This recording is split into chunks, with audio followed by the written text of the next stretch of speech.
When it comes to Kia's €85,000 flagship EV9, this is not my first rodeo. In fact, I'll leave video reviews to my other videos at the end of this one. I've covered all this boot stuff and all that literage on the previous video in Nice, but just to kind of cover what I've learned from living with the car for half a month now. Christmas time, for example, the shopping managed to fit in here with the extra row of seats up. There's this removable plastic cover that keeps dog hairs and dirt off your lovely carpets. There is space below here then for your parcel shelf. And you remember that hook? We had a look at that in the first studio video of the car.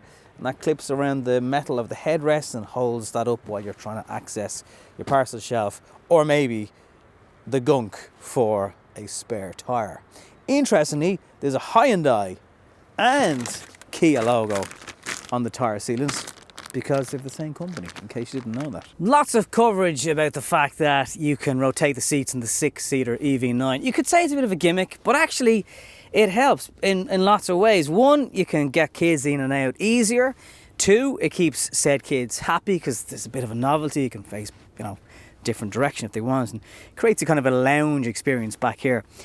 The other thing that it does is, if you have more flexibility with the backs of these seats, it means that your third row passengers aren't necessarily like this on a journey, because you could, stick your legs this way, for example, if it's just one of you in the car. They haven't forgotten you also. Again, I've covered it, but USB-C charging ports are back here. You get air vents, even for space. There's a button here that you can, if you find this is too upright an angle for you, you can adjust that. Unfortunately, you don't seem to be able to lock these features because kids like to mess with them. You could, work back here. You could put your feet up and have a kip when there's football training or stuff like that on. So I do actually like this thing, and I think if you don't need the 7, I think the 6 is a nicer option. You have the glass roof that nearly comes back in here. It doesn't come all the way back, and your head height is still good for the third row, and these windows are a great size. So I think rear passengers really won't feel hard done by actually in the EV9. Okay, going to start on the inside with the video stream camera, which projects a very, very, zoomed in image, because things will appear a lot closer to you than they actually are. Very clear during the daytime, does get a little bit grainy at nighttime. On the cameras, you have the 360, which you just get a button to press that, and it gives you just a great view of the car. 360 surroundings. You can obviously change that as well, but if you're someone who's not that confident parking, well, you can get an idea of how you're looking. That is very, very good. When you start the car, the default setting will always be in driver assistance for speed limit and driver attention warning. You'll have to turn that to information, so it'll still tell you the speed limit, but it won't beep. And the same with that. That'll be the default. You've got to hit that off. Otherwise, the car will constantly beep at you through this sensor.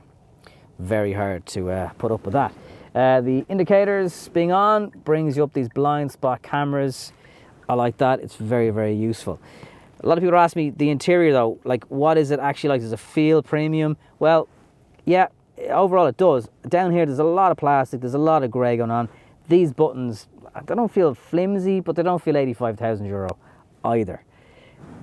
So yeah, that's probably the part that lets it down. But then you look at all the practical stuff, like the drinks holder is huge. That's a large bottle, takes it no problem. There is extra shelf storage down here for bits and pieces. It's the first car I reviewed that has a rubber mat for the wireless charger, so you can actually put AirPods in there and charge them, and going around corners won't make that fall. I've never seen that in a car before. That's really clever.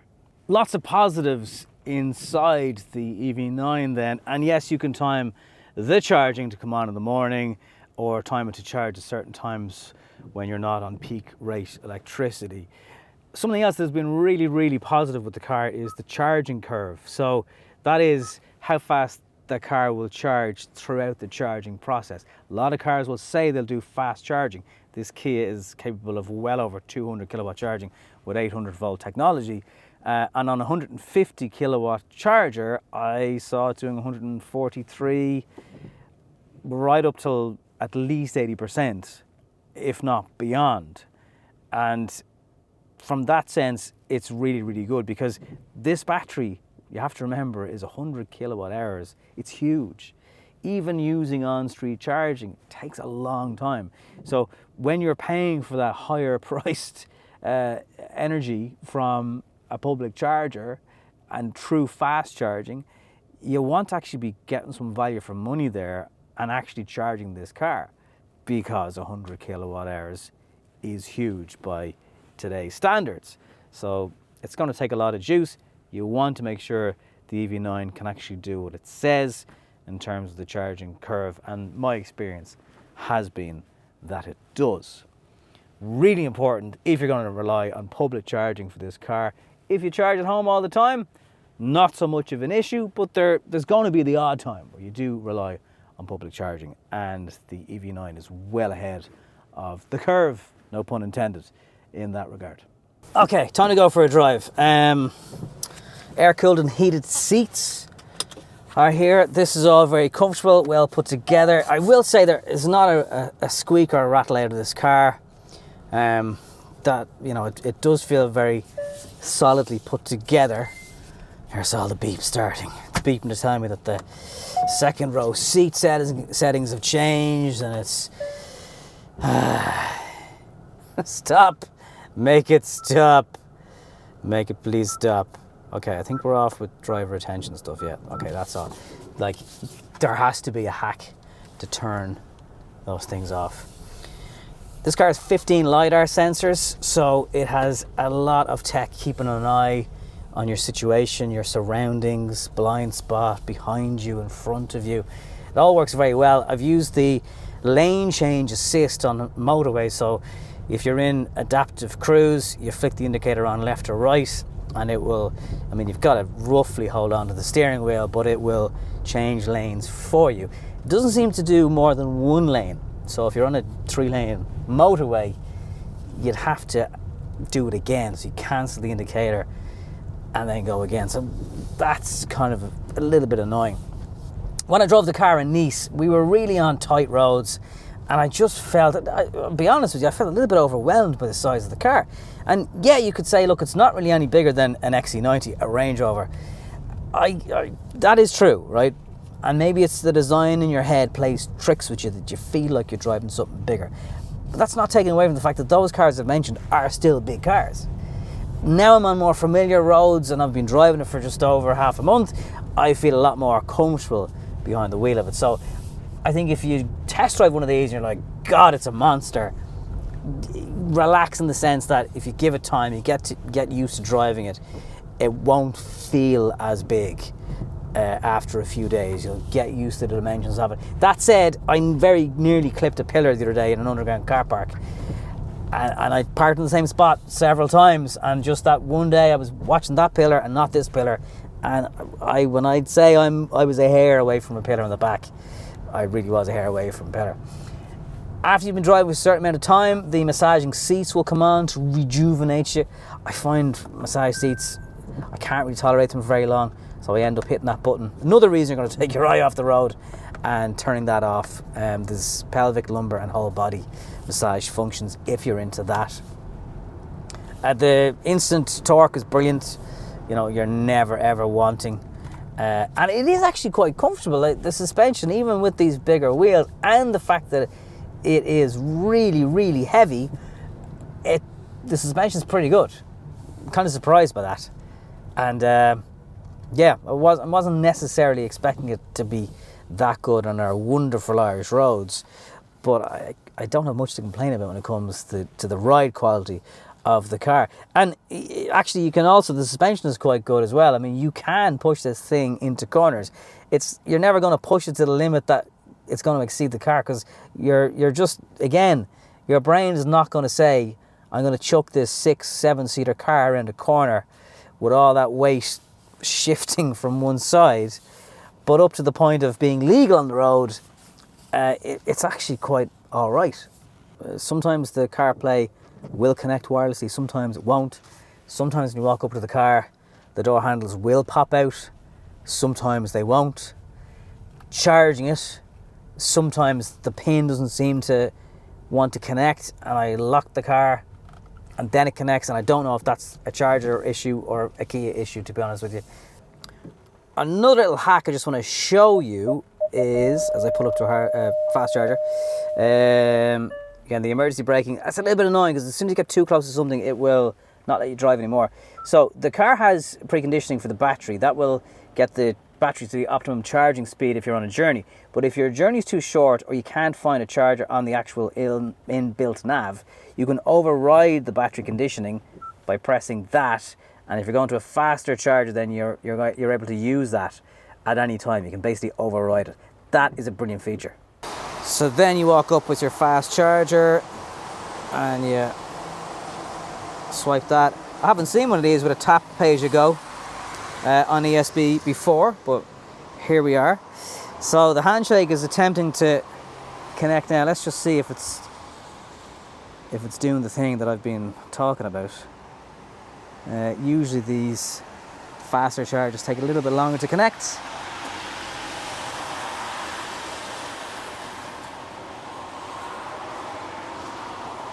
And sometimes when it does happen, the charging will start and then it will stop. So you just got to keep an eye on that. But it looks like we're good this time. So just for the purposes of demonstration, we got 58% battery, which is, you know, that's decent by normal electric car standards in terms of how much that could affect the charging curve.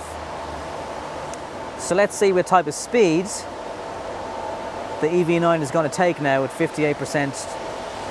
As you can see there, it's only going to take 16 minutes to get to 80%, which is very, very handy. Can we break 100 kilowatts?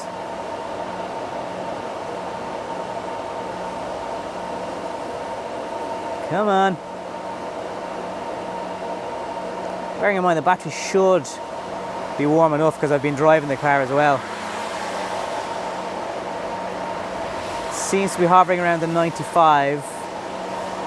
But yeah, the biggest surprise element for me is the fact that you can now tap on an ESB charger. I've never seen that before. I suppose other premium car touches, you could say, or there's an electronic adjustment on your steering wheel rather than a physical one.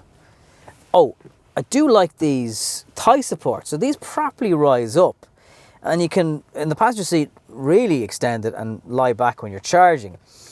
And again, at first I was like, oh, this feels weird against the back of your lower legs. Most cars will support you in the back of your thighs. But actually, there's support there, lower down. And it's like a lazy boy underneath you. But it actually is fine. And you get used to it. And now I know when I go back to a car without this, I'm probably going to miss that. And a lot... You know, with all the automated functions and this kind of stuff, you might think, well, are you driving the car or are you just someone in an armrest? It's a bit of both. One of the big problems with parking the car is when someone else in an SUV parks alongside you. Thankfully, you can move the car in and out without getting into it using a button on the key fob, and parking between the lines is actually possible, as you can see from this collection of pictures I took parking the car over the holiday break. Energy consumption. This is a big one. Dual motored, big car, lots of power. Yeah, the best I've seen it is 24 kilowatt hours per 100 kilometers. And that would suggest you're not even going to see 400 kilometers out of a charge. And at this time of year, it is January. Yeah, I'd definitely err on that side of 400 kilometer caution. The official range is 530 or something like that for the dual motored version. I don't know if you'll ever truly see that. Generally, Kia are very good at what they say is what you get. There's that bloody massage thing on again. And in summertime, I'd have to come back to you on it. But bear in mind, it's going to get worse for motorways as well. That's going to see you around 26, 27, 28 kilowatt hours per 100 kilometers. If you're doing motorway driving, I think you're talking 350 at best.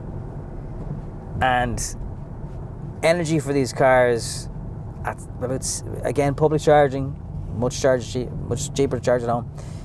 But if you're paying 68 cents per kilowatt hour and you're getting 300 kilometers because you're doing a big motorway drive, that's a lot of money. and you'd probably be cheaper putting diesel into a car at that price. So don't buy the EV9 if you want to buy an efficient vehicle. The drag coefficient is pretty good. They've put a lot of thought into this car being as aero as it can be, but there's only so much aero you can make a block, and you've got to think of it that way. It's very quiet, it's very smooth, it genuinely is easy to drive once you get your head around the size of it. As I said, you'll do that in a couple of days.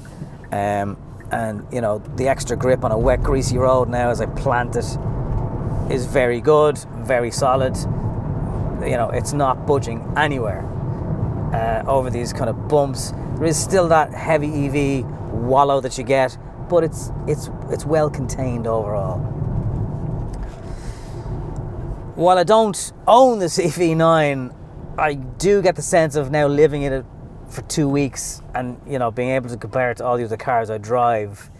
I hope I'm giving you kind of almost like an owner's sense of what it's like to live with this car. It is a brilliant tool for the needs of someone who truly needs this space, this size car. If you don't, it's just not going to be on your radar, because why would you spend all that money on any car? Perhaps, but the future of depreciation on this car is anyone's guess, and I'll leave you on that thought here in my summary. All new cars depreciate somewhere between 30 and 50% within the first 3 years of ownership. There's nothing really to suggest that this Kia EV9 will act any differently. And if you buy one, be prepared for your mates to constantly ask you over and over again, how much did you spend on a Kia? But actually, if you truly need a car of this size and you compare it to similar or same vehicles with a more premium badge, you could spend upwards of 30 to 40,000 euro extra for essentially a car that will do the same thing. And when you do that, Kia's EV9 actually seems like a bit of a bargain.